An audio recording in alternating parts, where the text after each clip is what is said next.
We're gonna be okay. It's been 2 years since the Star Trek Discovery Season 4 finale, so here's a quick refresher on everything you need to remember before the 5th and final season, premiering the first 2 episodes Thursday, April 4th on Paramount+.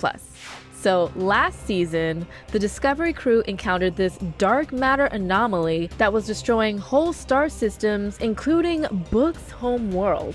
We later find out that it was a device created by this massive harmonious species called 10C. They were using the DMA to mine the element boronite, which they used to power their hyperfield, which is basically this massive protective shield. So they're going around the galaxy, mining planets, and not realizing they're actually wiping out whole worlds, which is not cool.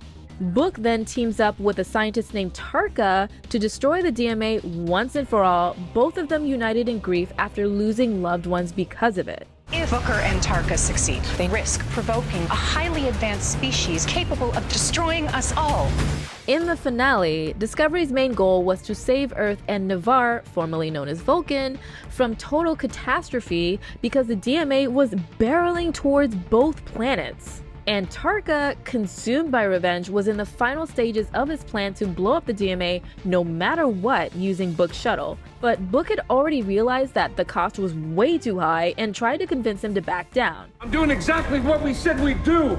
Nothing's changed. Everything's changed. The cost of this. It has to be the last resort. But the plan was set, so no turning back.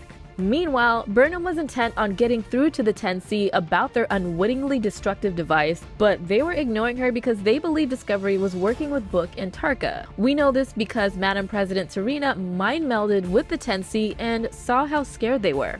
Making matters worse, Discovery's ship was stuck in 10C's hyperfield, which, not great, but Stamets was on it. The plan was to jump the ship in place and theoretically that excess energy would free them. It worked, but it also destroyed the spore drive, so win-lose.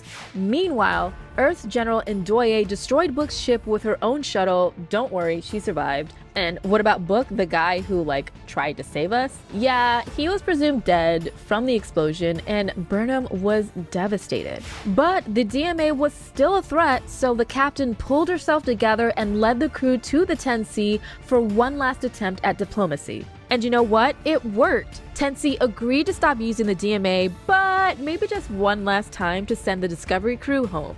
Plus, we learned that Book survived because the 10C intercepted his transport. Where am I? Book racked up a long list of violations from working with Tarka, so the Federation sentenced him to help families displaced by the DMA indefinitely. That meant he and Burnham would part ways, but she was sure she'd see him again. I don't know when I'll see him again, but I know I will. The season ended on an optimistic note with a voiceover from Burnham confirming that Navarre joined the Federation and Andorra was in talks to do the same. And in a big twist, politician and activist Stacey Abrams appeared as the president of United Earth to announce that they're also ready to rejoin the Federation.